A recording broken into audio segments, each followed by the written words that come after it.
నమస్తే, welcome to RP7 TV news. Parliament ఎన్నికల్లో BJP TRS ను ఓడించాలని కాంగ్రెస్ పార్టీ ఎంపీ అభ్యర్థి ఆత్రం సుగుణ పిలుపునిచ్చారు. ఈ సందర్భంగా బుధవారం ఆసిఫాబాద్ జిల్లా రెబ్బెన మండలం గోలేటి గ్రామంలో జరిగిన కాంగ్రెస్ పార్టీ సమావేశంలో డీసీసీ అధ్యక్షుడు విశ్వప్రసాద్ తో కలిసి వారు పాల్గొన్నారు. అనంతరం వారు మాట్లాడుతూ బీజేపీ ప్రభుత్వం మరియు బీఆర్ఎస్ పార్టీ సింగరేణి కార్మికులతో పాటు అన్ని వర్గాల కార్మికులకు తీవ్ర అన్యాయం చేసిందని ఆరోపించారు. వచ్చే పార్లమెంట్ ఎన్నికల్లో భారీ మెజార్టీతో గెలిపించాలని కోరారు. ఈ రోజు ఆసిఫాబాద్ నియోజకవర్గమైనటువంటి మరి రెబ్బెన కావచ్చు అన్ని మండలాలు తిరుగుతూ గోలేటి టౌన్ ప్రాంతానికి కూడా రావడం జరిగింది.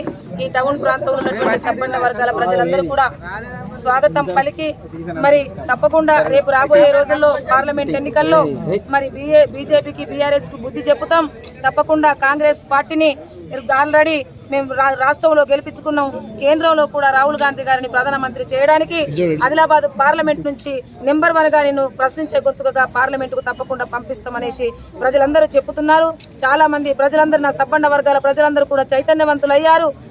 తప్పకుండా రాబోయే రోజుల్లో మరి బీజేపీ బీఆర్ఎస్ లకు బుద్ధి చెప్తున్నారు.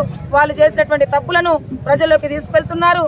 మరి కాంగ్రెస్ పార్టీ భారతదేశ స్వతంత్రం ఏర్పడ్డప్పటి నుంచి అప్పటి నుంచి ఇప్పటి వరకు చేసినటువంటి ఏవైతే చట్టాలు ఉన్నాయో ఏవైతే పథకాలు ఉన్నాయో అవన్నీ ప్రజల వద్దకు తీసుకెళ్తూ ఇప్పుడు మళ్ళా మొన్న కాంగ్రెస్ పార్టీ మరి రాష్ట్రంలో ఏర్పడ్డ తర్వాత 6 గ్యారెంటీలను కూడా గడప గడపకు తీసుకెళ్తూ మరి అందరికీ ప్రచారం చేస్తున్నారు. నిజంగానే ఈ రోజు కాంగ్రెస్ పార్టీ ఏదైతే అప్పటి నుంచి ఇప్పటి వరకు అభివృద్ధి చేసిందో ఆ అభివృద్ధి ఫలాలే మా దగ్గర ఉన్నాయి. మాకిప్పుడు మా గోలెట్లో చూసినట్టయితే దాదాపుగా మాకు మొత్తం ఇంద్రమ్మ ఇళ్ళే కనబడతాయి.